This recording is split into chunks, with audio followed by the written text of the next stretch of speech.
तो यूपी उपचुनाव में 5 घंटे की वोटिंग पूरी हो गई। अब तक सबसे ज्यादा मीरापुर में 26.18% वोटिंग हुई। यूपी उपचुनाव से जुड़ी अब खबरें सामने आ रही है। कुंदरकी की बात करें, 11 बजे तक 20.41% वोटिंग और फूलपुर में 11 बजे तक 17.68% मतदान हुआ है। खैर में 11 बजे तक 19.18% वोटिंग।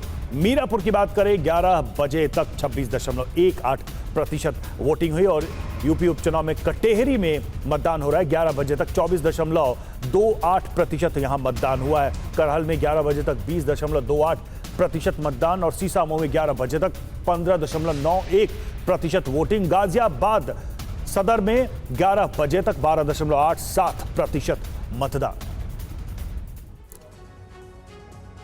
और उत्तर प्रदेश के 9 विधानसभा सीटों पर उपचुनाव के लिए वोटिंग की जा रही है। वोटिंग के बीच समाजवादी पार्टी ने पुलिस पर गंभीर आरोप लगाए हैं। समाजवादी पार्टी अलग अलग इलाकों के वीडियो शेयर कर आरोप लगा रही है कि उनके समर्थक वोटरों को वोट डालने से रोका जा रहा है।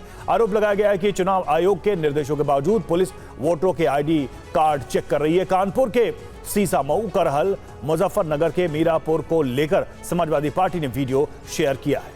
तो ये वीडियो जो आपको हम दिखा रहे हैं, ये समाजवादी पार्टी के तरफ से शेयर किया गया और कई सारे सवाल उठाए गए हैं पुलिस को लेकर। देखिए, समाजवादी पार्टी प्रमुख अखिलेश यादव का सोशल मीडिया पर पोस्ट। सुप्रीम कोर्ट और चुनाव आयोग से अखिलेश ने अपील की है, सभी जो वीडियो मिले हैं उनके आधार पर कार्रवाई करें, दंडात्मक कार्रवाई करें और निष्पक्ष वोटिंग सुनिश्चित करें। वोटर कार्ड चेक करने वाले अफसरों को निलंबित किया जाए। पुलिस को आईडी चेक करने का हक नहीं है। अखिलेश यादव का पोस्ट।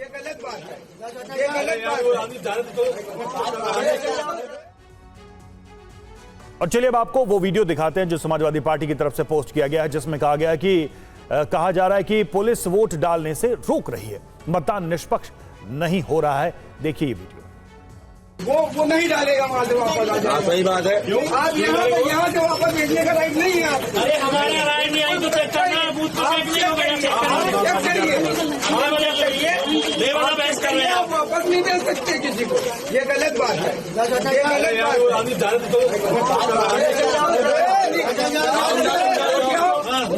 बात है। क्या हुआ आप लोगों के साथ में?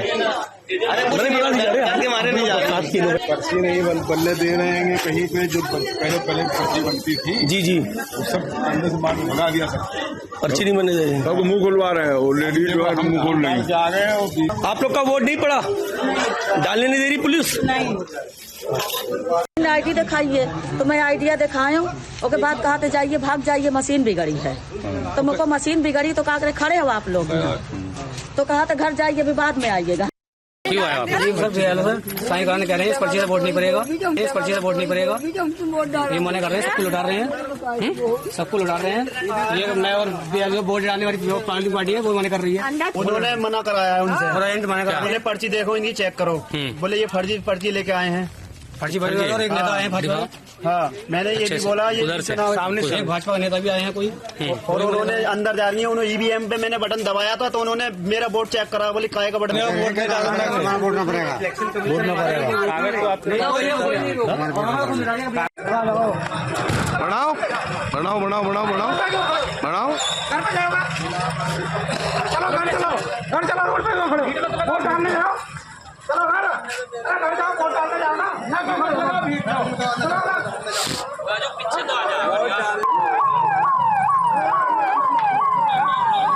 तो देखिए, ये वीडियोस जारी किए गए हैं और इनके आधार पर कई तरह के सवाल उठाए जा रहे हैं समाजवादी पार्टी की तरफ से। खास तौर पे एक वीडियो जो हमने आपको दिखाया, उसमें पुलिस के साथ वहां पर लोग जो मौजूद हैं उनकी बहस हो रही है और उन्होंने कहा कि वोटर आईडी चेक नहीं कर सकती पुलिस, इसको लेकर आपत्ति। दूसरी तरफ आप देखिए, यहाँ पर जो मौजूद लोग हैं उनको हटाते हुए, सड़क से हटाते हुए ये वीडियो नजर आ रहा है जिसको जारी किया गया है।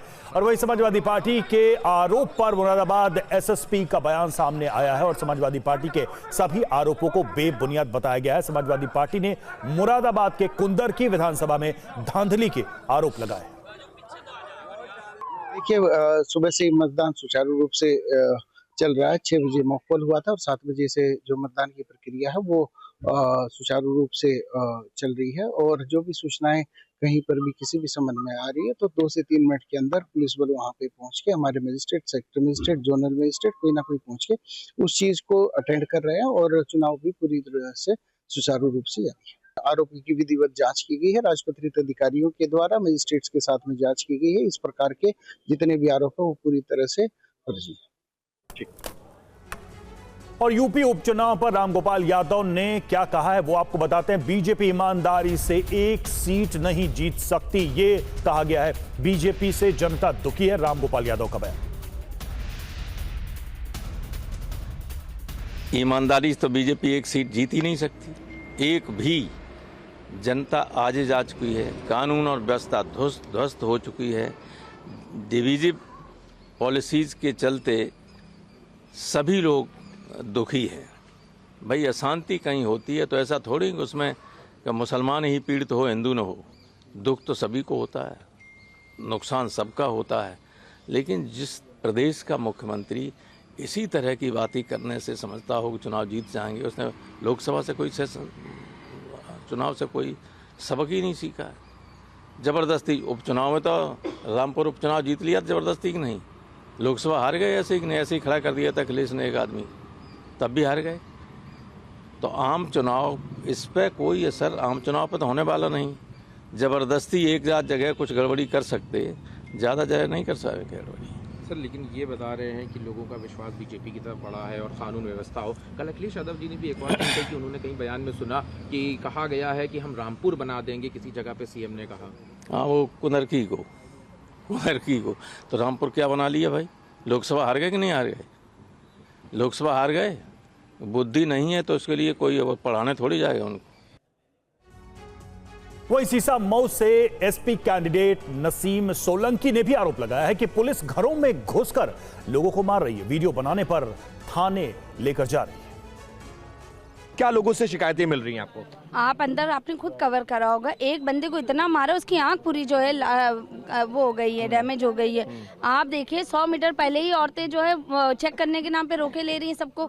ये गलत है ना, मत अधिकार है, आप वो कैसे उनका छीन सकते हैं? चुनाव आयोग ने कहा है कि आप ज्यादा से ज्यादा वोटिंग करिए। अब कैसे करेंगे जब आप उनको दूर से रोक दे रहे? हमने अपनी आंखों से देखा, एक महिला ने बहुत दूर से कह दिया जो आईडी चेक नहीं करी, उसका अपने हाथ में वो नहीं लिया उन्होंने, वोटर लिस्ट और आईडी, उससे पहले कह रहे जाओ, ये होगा। ये शिकायत की गई थी समाजवादी पार्टी की तरफ से कि पुलिस के द्वारा नकाब ना चेक किया जाए, आईडी ना चेक किया जाए, और इसको लेकर बाकायदा उत्तर प्रदेश निर्वाचन आयोग ने कल ये एडवाइजरी जारी की है। फिर भी कोई आदेश नहीं मान रहा। शुक्रिया अदा करूंगी मैं, आपको सारे कैमरे को शुक्रिया अदा करूंगी कि आप लोग मेरे साथ आए। देखिए, इस तरह से कई तरह के आरोप सामने आए हैं। और यूपी उपचुनाव से जुड़ी एक और खबर है। बीजेपी की चुनाव आयोग से मांग, बुर्के में आने वाली वोटर्स की पहचान सुनिश्चित हो। महिला कर्मी बुर्के वाली महिला वोटर्स की पहचान करे। पहचान सुनिश्चित न होने पर फर्जी वोट की आशंका है, बीजेपी ने कहा है। समाजवादी पार्टी इस पूरे मतदान में अपनी हार की आशंका को देखते हुए फर्जी मतदान कैसे हो, इसके लिए हर संभव प्रयास कर रही है। अलग अलग विधानसभा क्षेत्र के लोगों को बड़ी संख्या में बाहरी लोगों का जमावड़ा कर रखा है और प्रयास किया जा रहा है कि फर्जी मतदान हो जाए। इस फर्जी मतदान को रोकने के लिए प्रशासन के द्वारा जो इंतजाम किए जा रहे हैं उस पर जानबूझ करके वो आक्षेप कर रहे हैं, सवाल उठा रहे हैं और बुर्के की आड़ में फर्जी मतदान की साजिश रच रहे हैं। लेकिन मतदाता पहचान प्रमाण पत्र देख करके ही मतदान हो, हम निर्वाचन आयोग से ऐसी अपील करते हैं। और इसके लिए जो भी आवश्यक कठोरता बरतनी पड़े वो बरतनी चाहिए, क्योंकि किसी भी स्थिति में मतदान की शुचिता प्रभावित नहीं होनी चाहिए। सीसा मऊ से विपिन चौबे हमारे साथ, हमारे संवाददाता जुड़ चुके हैं। विपिन, जिस तरह से वीडियो जारी करके समाजवादी पार्टी ने कई तरह के आरोप लगाए हैं और चुनाव आयोग से मांग की है, क्या खबरें मिलकर आ रही, खासकर सीसा मऊ में क्या अभी सूचना आ रही है? जो चुनाव आयोग की टीम है उसकी तरफ से कुछ सफाई, कुछ कहा गया? देखिए, सीसा मऊ में हम खड़े हैं और आज सुबह से इस पोलिंग और वोटिंग को कवर कर रहे हैं और इस दौरान दोनों तरफ से गंभीर आरोप लग रहे हैं। ये जरूर है कि बीएसएफ से लेकर उत्तर प्रदेश का पुलिस की तमाम टुकड़ियां यहां पर तैनात की गई हैं और पुलिस की इतनी डिप्लॉयमेंट से लोगों को परेशानियां हो रही हैं। कई जगहों पर गंभीर शिकायतें आई हैं। शिकायत ये है कि गलियों के बाहर पुलिस को तैनात किया गया और पुलिस अवैध रूप से लोगों की पर्चियों को चेक कर रही है, पर्चियों को फाड़ रही है। हालांकि इन आरोपों की सत्यता की जांच करनी होगी, लेकिन ये जरूर है कि आरोप बहुत ज्यादा गंभीर है। लोग डरे हुए, थोड़ी देर देर पहले हम जिन गलियों में थे वहां पर पुलिस लोगों को घरों के अंदर करा रही थी, और जब हमने सवाल उनसे किया तो उन्होंने कहा कि विपक्ष के आरोप गलत है, हम पर झूठा आरोप पुलिसकर्मी इस तरह की सफाई देते नजर आए। लेकिन ये जरूर है कि सीसामऊ में उत्साह वोटरों में बहुत ज्यादा है। सुबह 7 बजे से लगातार वोटर निकल रहे हैं, लेकिन बहुत जगहों पर हमें बहुत परेशान लोग भी मिले और ये आरोप लगाते हुए नजर आए कि उनकी पर्चियों को फाड़ा जा रहा है, उनके आईडीज को पुलिस वाले चेक कर रहे हैं, उनको आगे पोलिंग बूथ तक नहीं जाने दिया जा रहा है। इस तरह के गंभीर आरोपों के बीच इस वक्त पोलिंग चल रहा है और लगभग 11 बजे तक का आंकड़ा आया है। 15% पोलिंग यहां पर हो चुकी है और अभी भी सड़कों पर भीड़ आप देख रहे हैं, कैसा जनसैलाब उमड़ा पड़ा है। ये बताता है कि लोकतंत्र में लोगों को भरोसा कितना ज्यादा है। लेकिन जिस तरह के आरोप लग रहे हैं, ये आरोप बहुत सामान्य नहीं है और इसी बात को लेकर थोड़ी देर में उत्तर प्रदेश में पूर्व मुख्यमंत्री और समाजवादी पार्टी के मुखिया अखिलेश यादव बाकायदा एक प्रेस कॉन्फ्रेंस करने जा रहे हैं और उनके ट्विटर हैंडल से लगातार इस तरह के वीडियोस पोस्ट किए जा रहे हैं जिसमें इन आरोपों की पुष्टि हो रही है कि पुलिस वाले मतदान को प्रभावित करने की अवैध रूप से कोशिश कर रहे हैं। जी बिल्कुल विपिन, ये सारे आरोप लग रहे हैं और इसके बीच देखिए सफाई भी एडमिनिस्ट्रेशन की तरफ से आ रही है। नजर बनाए रखें। शुक्रिया विपिन आपका हमसे जुड़ने के लिए। और चलिए अब बात करते हैं महाराष्ट्र और झारखंड में हो रहे विधानसभा चुनाव के मतदान की। जी हां, वोट डाले जा रहे हैं दोनों राज्यों में, साथ ही यूपी की 9 विधानसभा सीटों पर उपचुनाव है तो वहां भी मतदान हो रहा है, जिसकी रिपोर्ट हम लगातार आपको दिखा रहे हैं। और शुरुआत सबसे पहले करते हैं महाराष्ट्र की। वहां से जो तस्वीरें आ रही हैं, विधानसभा की 288 सीटों के लिए वोट डाले जा रहे हैं। नागपुर में संघ प्रमुख मोहन भागवत और नितिन गडकरी ने वोटिंग की। पुणे के बारामती में शरद पवार और अजित पवार ने मतदान किया। ठाणे में सीएम एकनाथ शिंदे, मुंबई में उद्धव ठाकरे, महाराष्ट्र के डिप्टी सीएम देवेंद्र फडणवीस और पीयूष गोयल ने मतदान किया। भंडारा में महाराष्ट्र कांग्रेस अध्यक्ष नाना पटोले ने मताधिकार का इस्तेमाल किया। और देखिए महाराष्ट्र में सुबह 11 बजे तक की बात करें तो 18.14% वोटिंग की खबर मिल रही है। वर्ली में 19% वोटिंग, बारामती में 23% वोटिंग, माहिम में 23% मतदान हुआ है। तो एक तरफ महाराष्ट्र में वोटिंग चल रही, मतदान चल रहा है। महाराष्ट्र की सियासत के 2 कद्दावर नेता एकनाथ शिंदे और उद्धव ठाकरे अपने अपने परिवार के साथ वोटिंग के लिए पहुंचे। एकनाथ शिंदे ने चुनाव में महायुति की जीत का दावा किया।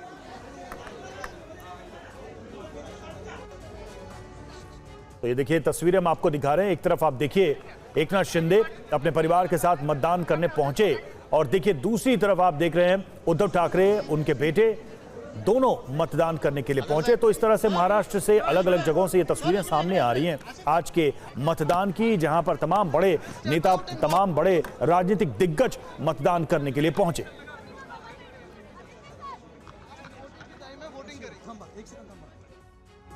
और जब नागपुर में केंद्रीय मंत्री नितिन गडकरी ने वोट डाला, टीवी 9 संवाददाता आनंद पांडे ने नितिन गडकरी से बिटकॉइन विवाद समेत महाराष्ट्र के कई अहम मुद्दों पर बात की।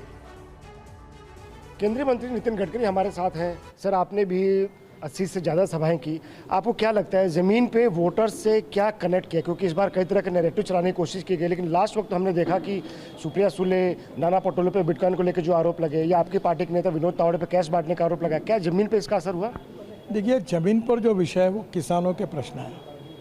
मैं इस बार नासिक ज़िले में गया था, पैच के बाद बहुत अच्छे हैं, किसान खुश थे। तो कहीं ना कहीं किसान, जैसे इथेनॉल बना जिसके कारण किसानों को गन्ने का भाव मिला, सिंचाई का सवाल है, पानी यहाँ की बड़ी समस्या है।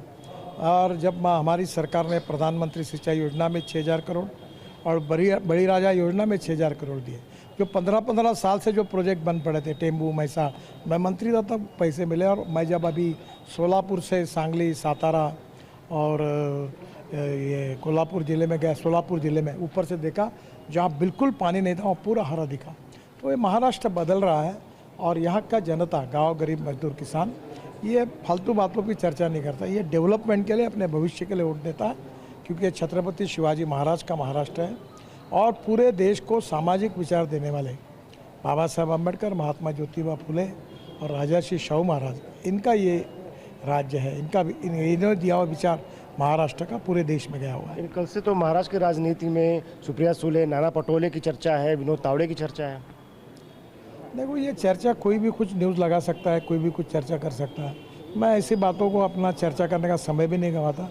मैं कहता हूँ हमारी बात क्या है, पॉजिटिव बात क्या है, हमने क्या काम किया, इसका ऑडिट करने का ये टाइम है।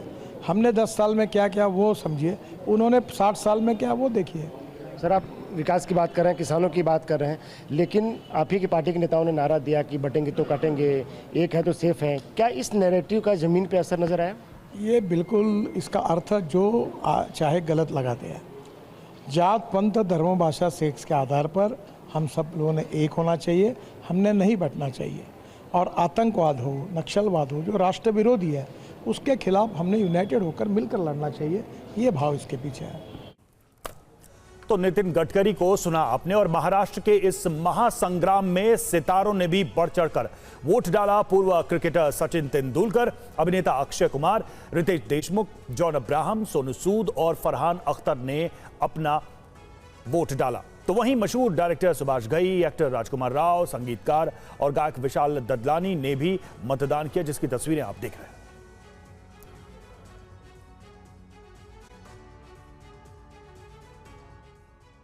और ये तस्वीरें आप देखिए, हेमा मालिनी भी मतदान करने पहुंची हैं।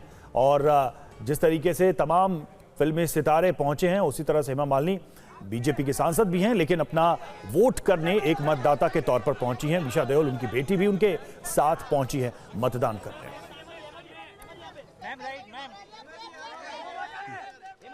तो महाराष्ट्र चुनाव और खासकर मुंबई की बहुत ही अलग अलग तस्वीर हम आपको दिखा रहे हैं आज के मतदान की। और ये देखिए, मशहूर गीतकार, शायर, लेखक, फिल्म डायरेक्टर गुलजार पहुंचे हैं और मतदान करने के लिए उन्होंने वोट डाला। और वोट डालने का निशान जो है वो मीडिया को दिखाया। उनकी बेटी उनके साथ मौजूद है।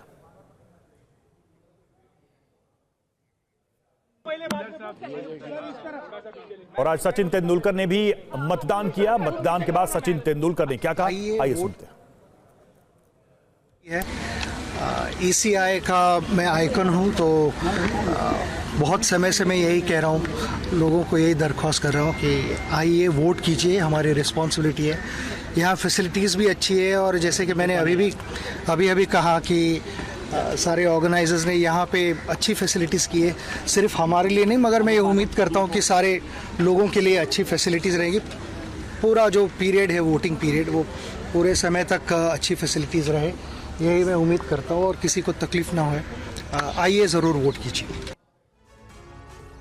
और आज अक्षय कुमार ने भी मतदान किया, अपने वोट का इस्तेमाल किया। अक्षय कुमार ने थोड़ी देर पहले वोट डाला।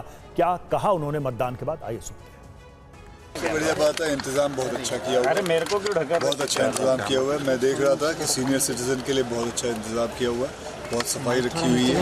एंड बस आज यही है कि सब लोग आए, वोट करें, that is the most important. और महाराष्ट्र में मतदान चल रहा है। आनंद प्रकाश पांडे हमारे साथ, हमारे संवाददाता नागपुर से इस वक्त जुड़े हैं। आनंद, नागपुर से हमने सुबह तस्वीरें देखी, लगातार मतदान हो रहा है। नागपुर से क्या रिपोर्ट है और महाराष्ट्र से क्या रिपोर्ट अभी तक आई है मतदान को लेकर? क्या कहीं कोई शिकायत भी नजर आ रही है, या पूरे महाराष्ट्र में शांतिपूर्ण तरीके से अभी तक मतदान हुआ है? जी देखिए, अभी तक महाराष्ट्र की बात करें तो कहीं से कोई बड़ी शिकायत नहीं आई है वोटिंग को लेकर। अभी तक शांतिपूर्ण मतदान चल रहा है, और ज़्यादातर वोटिंग सेंटर जो है वहाँ पर मतदाता भी अपने अपने घरों से निकले हैं और अपने मताधिकार का प्रयोग भी किया है।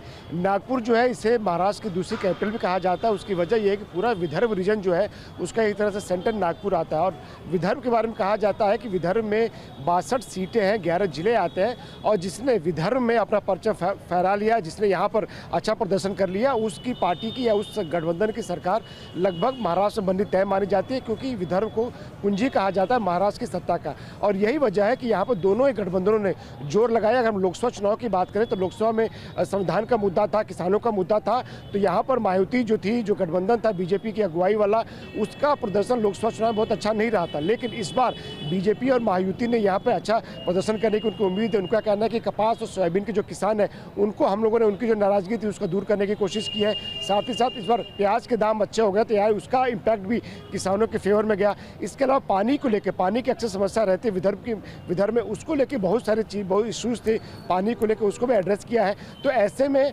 मायावती को उम्मीद है कि विदर्भ में इस बार जो पिछला उनका प्रदर्शन था उससे बेहतर प्रदर्शन होगा, क्योंकि बीजेपी का प्रदर्शन पिछली बार 2014 की तुलना में 2019 की बात करें तो विदर्भ रीजन में उतना अच्छा नहीं था। लेकिन इस बार बीजेपी को उम्मीद है कि 2014 वाला प्रदर्शन विदर्भ में दोहराया जाएगा। वहीं दूसरी तरफ जो महाविकास आघाड़ी है उसको ही लगता है कि जिस तरह से लोकसभा चुनाव में यहाँ पे एक नैरेटिव चलाया गया था उनकी तरफ से संविधान को लेकर, किसानों को लेकर, वो नैरेटिव इस बार भी काम करेगा और यहाँ पर MBA के जो उम्मीदवार है वो अच्छा प्रदर्शन करेगा। तो जाहिर तौर पर सत्ता की कुंजी तो है विदर्भ, और ऐसे में सभी पॉलिटिकल पार्टी, सभी गठबंधन जो है उनका फोकस यही है कि अपने कार्यकर्ताओं के जरिए ज़्यादा से ज़्यादा जो मतदाता है उनको घरों से निकाल कर वोटिंग सेंटर से लेकर आए। बिल्कुल, तस्वीरें लगातार पहुंच रही है। जैसा कि आपने बताया कि महाराष्ट्र में अभी तक कुल मिलाकर शांतिपूर्ण तरीके से मतदान चल रहा है। शुक्रिया आनंद प्रकाश पांडे आपका हमसे जुड़ने के लिए। दिल्ली की मुख्यमंत्री आतिशी का एक्सक्लूसिव इंटरव्यू जिसमें उन्होंने राजधानी में जारी प्रदूषण पर खुलकर बात की। आज से करीब 9 साल पहले 25 जनवरी 2015 को दिल्ली की धुंध को चीरते हुए एयरफोर्स 1 दिल्ली में लैंड किया। उसमें अमेरिका के राष्ट्रपति बराक ओबामा सवार थे। वो 3 दिन यहां रुके, उन्होंने रिपब्लिक डे परेड देखी, राष्ट्रपति भवन गए, उन्होंने ताजमहल भी देखा।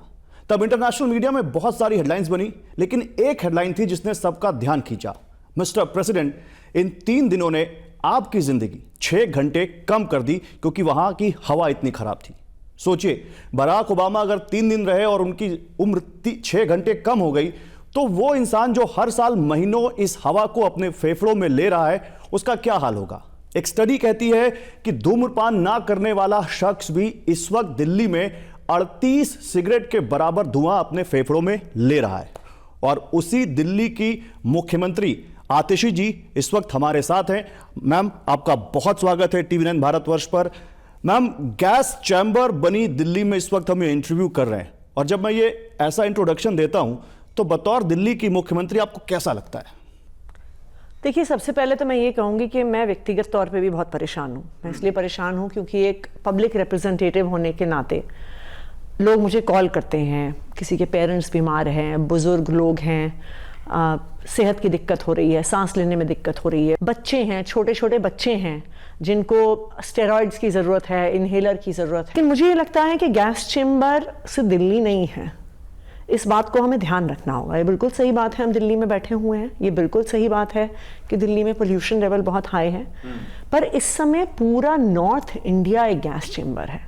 चाहे पंजाब हो, चाहे हरियाणा हो, राजस्थान हो, उत्तर प्रदेश हो, यहाँ तक कि मध्य प्रदेश, बिहार तक, पटना में भी AQI वेरी पुअर और सिवियर के बीच में है। वो ये कह रहे हैं कि केजरीवाल जी ने या आम आदमी पार्टी ने या आपकी सरकार ने कुछ नहीं किया दिल्ली में इस प्रदूषण के लिए। तो आप हमारे दर्शकों के लिए प्लीज बताइए कि सरकार क्या कर रही है इस प्रदूषण को कम करने के लिए। देखिए, मैं इसमें 2 चीज़ें कहूँगी। क्या कर रही है उस बात पर तो मैं बाद में आऊँगी। भारतीय जनता पार्टी कहती है कि अरविंद केजरीवाल ने कुछ नहीं किया। चलिए मान लीजिए कुछ नहीं किया, वैसे बहुत कुछ किया है, वो अभी मैं आपको बताऊंगी। मध्य प्रदेश में प्रदूषण के लिए कौन जिम्मेदार है? राजस्थान में बीकानेर में कल 402 AQI था, उसके लिए भी अरविंद केजरीवाल और आम आदमी पार्टी जिम्मेदार हैं क्या? पटना में पोल्यूशन लेवल बढ़ा हुआ है, क्या उसके लिए भी आम आदमी पार्टी और अरविंद केजरीवाल जिम्मेदार हैं? ये जो पोल्यूशन की प्रॉब्लम है, ये सिर्फ दिल्ली की प्रॉब्लम नहीं है, ये सिर्फ NCR की प्रॉब्लम भी नहीं है, ये पूरे नॉर्थ इंडिया की प्रॉब्लम है। अगर आप सेंट्रल गवर्नमेंट का डेटा देखिएगा तो आपको दिखेगा कि पूरे नॉर्थ इंडिया में एक ही राज्य है जिसने अपनी स्टबल बर्निंग, पराली जलने को कम किया है, और वो है पंजाब। 2021 में वहां पे आम आदमी पार्टी की सरकार बनने से पहले से लेके आज तक 80% रिडक्शन हुआ है वहां पे पराली जलने में। हरियाणा में, राजस्थान में, उत्तर प्रदेश में, मध्य प्रदेश में इसका बिल्कुल विपरीत हुआ है। आई डोंट नो आपको पता है कि नहीं, पर आज इस साल पंजाब से ज्यादा पराली मध्य प्रदेश में चली है। नहीं, मैं पराली जलने पर आऊंगा मैम, लेकिन मैं ये जानना चाहता हूं अभी दिल्ली सरकार इस पोल्यूशन को रोकने के लिए क्या कर रही है? देखिए, जैसे मैं आपको एक उदाहरण देती हूं। ये ऐसी बात है कि आपको वायरल फीवर है, ठीक है जी। अगर आपको वायरल फीवर है और आपको बुखार है, सर्दी है, खांसी है, तो मुझे बुखार, सर्दी, खांसी को ठीक करना पड़ेगा। अगर मैं आपको पेट की दवाई दे दूं या घुटने की दवाई दे दूं, उससे आपका वायरल फीवर ठीक होगा क्या? नहीं होगा ना। तो जो पोल्यूशन देश भर में पराली जलने से आ रहा है, आप मुझसे ये पूछ रहे हैं कि भाई आप घुटने की दवा क्यों नहीं देते हो? आप दो घुटने की दवा।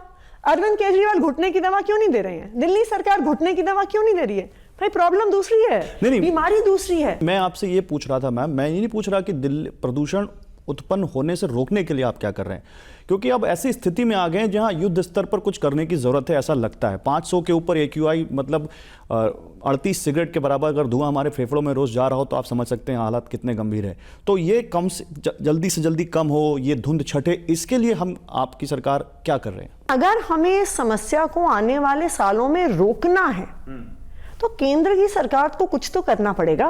ये कहां तक जायज है, ये कहां तक जायज है कि हम हर साल 1 महीने को कहे कि जी स्कूल बंद कर दो, कॉलेज बंद कर दो, घर से बाहर मत निकलो।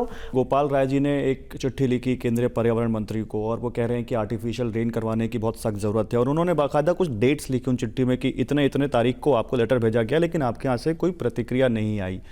तो क्या ये मामला कहाँ अटका हुआ है, आखिर क्यों नहीं हो पा रहा है, इस पर बढ़ क्यों नहीं पा रही हैं ये दोनों सरकारें? देखिए, दिल्ली में कुछ लोकल सोर्सेज ऑफ पोल्यूशन है और कुछ पोल्यूशन बाहर से आ रहा है। दिल्ली सरकार क्या कर सकती है? दिल्ली सरकार इन लोकल सोर्सेज ऑफ पोल्यूशन पे काम कर सकती है और हमने किया भी है। आज दुनिया में second largest fleet of EV buses Delhi में है। हमने सारे पोल्यूटिंग फ्यूल्स को खत्म कर दिया है और दिल्ली की सारी बसेस की फ्लीट EV में शिफ्ट हो रही है। दिल्ली दुनिया में नंबर 1 पे आ जाएगी अपनी EV बसेस की फ्लीट साइज में। आज दिल्ली में सारी गाड़ियां रजिस्टर होने वालों में से 10 से 12% गाड़ियां इलेक्ट्रिक हैं। मुझे लगता है देश क्या दुनिया के ही कुछ ही शहरों में ऐसा आंकड़ा होगा। दिल्ली का पोल्यूशन रोकने के लिए हमने थर्मल पावर प्लांट्स दिल्ली में 2 थे, एक राजघाट में था, एक बदरपुर में था, दोनों बंद कर दिए गए। दिल्ली में जो सारी इंडस्ट्रीज हैं उनको PNG पे शिफ्ट किया जा रहा है, which is a non polluting fuel. Delhi के आसपास अगर आप एक 2 किलोमीटर का कंसेंट्रिक सर्कल बनाइएगा, यूपी में और हरियाणा में दिल्ली के बॉर्डर्स पे 3,500 ईंट के भट्टे हैं। दिल्ली NCR में यानी हरियाणा, राजस्थान और उत्तर प्रदेश में दिल्ली के सराउंडिंग एरियाज में 11 highly polluting thermal power plants हैं। आनंद विहार जो माना जाता है कि दिल्ली का सबसे पोल्यूटेड पॉइंट है, उससे सड़क पार करते ही आनंद विहार के पोल्यूशन का एक बहुत बड़ा कारण यह है कि उससे सड़क पार करते ही यूपी के बॉर्डर पे कौशाम्बी का बस स्टेशन है जहां पे सारी डीजल की बसेस चलती हैं। अच्छा, राइट। तो इन राज्यों के लिए कौन जिम्मेदार होगा? आप कह रहे हैं कि दिल्ली के पोल्यूशन में आसपास के जो राज्य हैं जिनका नाम आप गिना रही हैं उनकी वजह से जिम्मेदार है, उनका भी हाथ है। बीजेपी से हमने पूछा कि आम आदमी पार्टी आरोप लगा रही है कि केंद्र सरकार सहयोग नहीं कर रही है और बीजेपी यहां पर कुछ नहीं कर रही, केवल पॉलिटिक्स कर रही है। तो उनके तरफ से जवाब आता है कि मैं बताता हूं कि बीजेपी ने क्या किया, केंद्र सरकार ने क्या किया। वो कह रहे हैं eastern expressway, eastern peripheral expressway, western peripheral expressway, Dwarka expressway का Kanjhawala ring road, Pragati Maidan tunnel और मेट्रो का विस्तार अगर हम नहीं कराते, यानी केंद्र सरकार नहीं कराती, तो आज दिल्ली का AQI 900 के पार होता। वो ये कह रहे हैं। तो मैं एक छोटा सा सवाल पूछ लूं, वैसे इस सब की भी सच्चाई मैं आपको बता दूं, चाहे ईस्टर्न एक्सप्रेसवे हो उसका आधा पैसा दिल्ली सरकार देती है, चाहे दिल्ली मेट्रो हो उसका आधा पैसा दिल्ली सरकार देती है। पर चलिए, अगर केंद्र सरकार इतना कुछ कर रही है और इतना कुछ कर सकती है तो पराली जलाना भी तो रोक दें। क्यों नहीं रोकते? क्यों पंजाब में, क्यों हरियाणा में, क्यों उत्तर प्रदेश में, क्यों राजस्थान में पराली जल रही है, क्यों मध्य प्रदेश में पराली जल रही है? क्यों केंद्र सरकार इस पे एक्शन नहीं लेती है? क्यों केंद्र सरकार इन सारे राज्यों के किसानों को कोई कैश इंसेंटिव्स नहीं देती है? क्यों वो पराली पर कोई पॉलिसी नहीं लेके आती है? नहीं, बहुत वाजिब सवाल है, लेकिन उन्होंने एक आरोप और लगाया आपके ऊपर। वो कह रहे हैं कि 1000 करोड़ रुपए या 1100 करोड़ रुपए आपने पर्यावरण सेस लिए, वो कहाँ खर्च कर दिया आपने? वो आपसे पूछ रहे हैं। वो कह रहे हैं विज्ञापन पर इतना खर्च करते हैं, पोल्यूशन पर कितना खर्च किया, हिसाब लगाएं, बताएं। बताए ना, इसीलिए तो मैं पूछ रही हूँ। दिल्ली की सरकार ने तो खरीद ली EV बसेस, वो क्यों नहीं खरीदते? दिल्ली की सरकार ने तो बंद कर दिए थर्मल पावर प्लांट्स। हम तो रिन्यूएबल एनर्जी खरीद रहे हैं, वो क्यों नहीं खरीदते? दिल्ली की सरकार ने ईंट के भट्टे सारे बंद करवा दिए, वो क्यों नहीं करते? दिल्ली की सरकार ने सारे पोल्यूटिंग फ्यूल्स दिल्ली में बंद करा दिए, वो क्यों नहीं करते? दिल्ली ने एक्ट करके दिखाया है। जो जो दिल्ली के लोकल सोर्स ऑफ पोल्यूशन थे हमने खत्म किए। और मैं दूसरी बात भी आपको बता रही हूं, पंजाब में भी हमारी पार्टी की सरकार है। पंजाब सबसे ज्यादा पराली जलाने वाला राज्य था। 2021 में 70,000 से ज्यादा फार्म फायर्स हुई थी पंजाब में। मैम, पंजाब के बारे में एक रिपोर्ट आई है अभी, आज वो आंकड़ा 8,000 पे पहुंच गया है। नहीं, पंजाब के बारे में एक रिपोर्ट आई है और वो कहती है बड़ा इंटरेस्टिंग रिपोर्ट है, मुझे लगता है आपको भी पता होगा।